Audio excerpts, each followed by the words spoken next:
Señora Presidente, algunas cosas, obviamente que estoy de acuerdo con todo lo que se dijo, pero algunas cosas puntuales. El Uruguay siempre tuvo altísimas tasas de suicidio, es una cosa que tenemos que ser conscientes.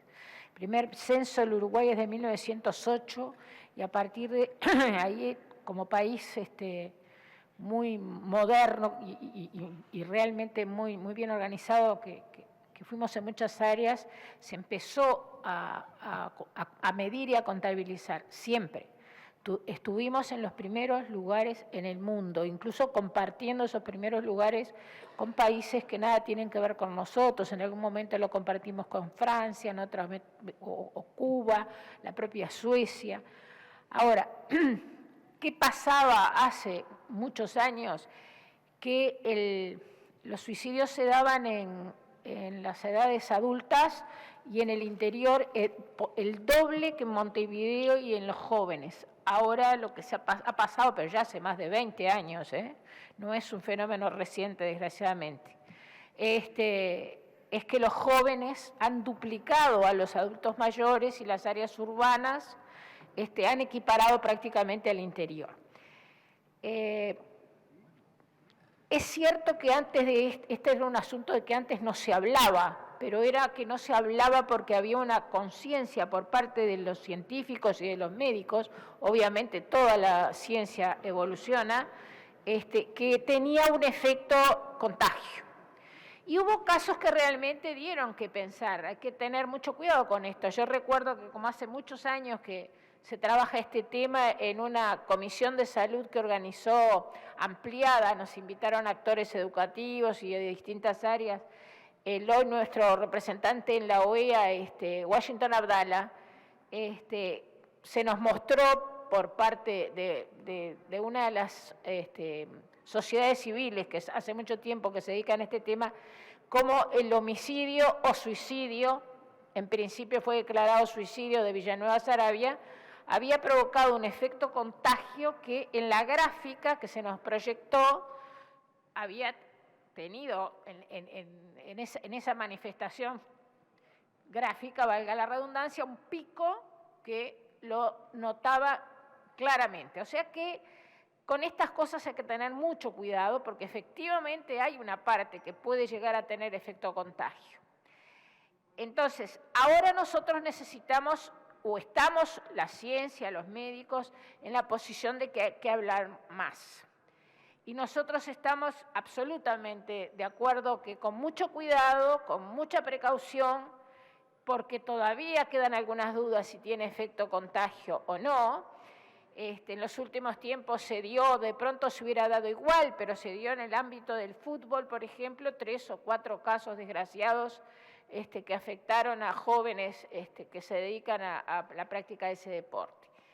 Tal vez se hubieran dado igual, pero fue casualidad que se hubieran dado con una sucesión en poco tiempo. En realidad, como todos mis compañeros lo dijeron, y es así, sabemos bastante poco realmente de las causas del suicidio.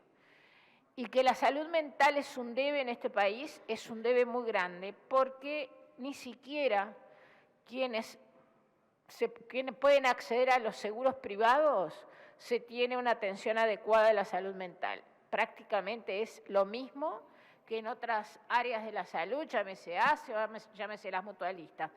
Tenemos, se ve que un problema realmente que los técnicos tendrán que saber cuál es la causa.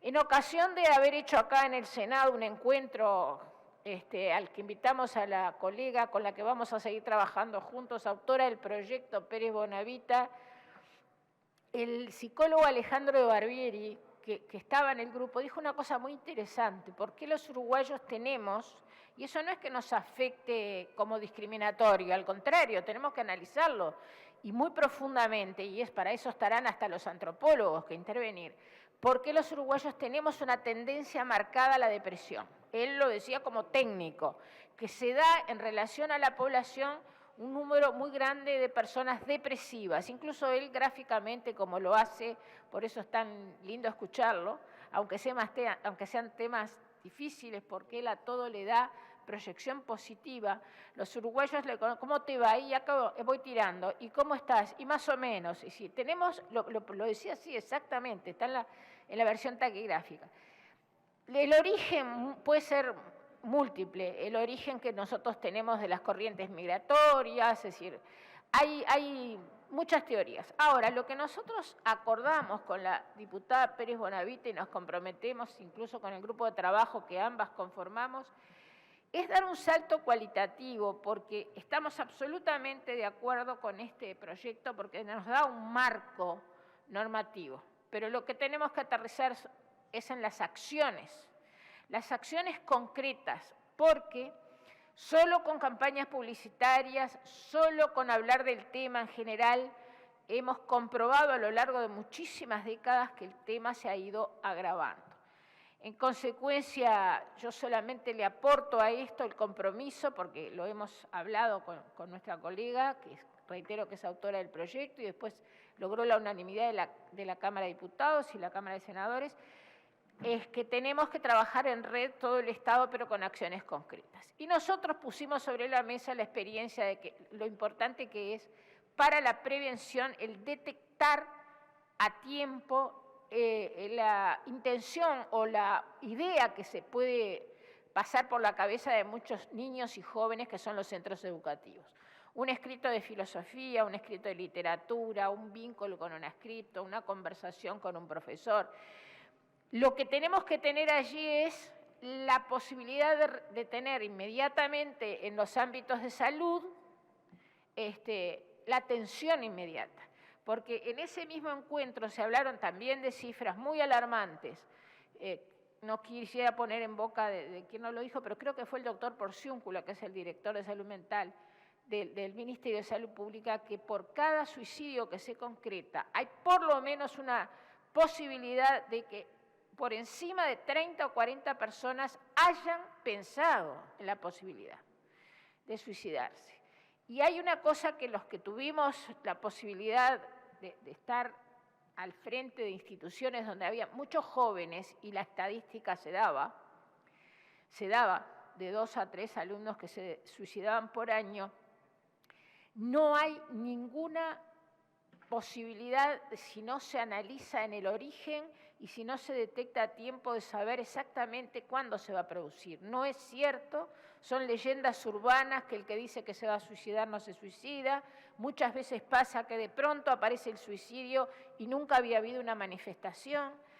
Y la angustia que provoca a quienes estamos frente a esa situación, ni que tal vez quienes son familiares, y que además la familia queda afectada, porque además se maneja mucho la culpa, la falta de explicación de lo que sucede. Pero en definitiva lo que más angustia es, bueno, si nosotros tenemos que enfrentar las adicciones todavía tenemos posibilidades de tener vida, pero cuando se nos avisa o se nos dice o sabemos que un alumno se suicidó, ya no tenemos posibilidad de solución, y eso le pasa a las familias, le pasa a los amigos. Entonces hacemos hincapié que estamos totalmente de acuerdo y lo vamos a impulsar en acciones concretas, porque este marco normativo es el gran mensaje que nos tiene que dar. Y reitero, no quedarnos con explicaciones muy puntuales, porque es cierto que durante la pandemia aumentó la tendencia, pero eso es mucho más profundo que la pandemia, porque si fuera solo la pandemia, terminada la pandemia, el problema desaparecería y al Uruguay nunca le desapareció.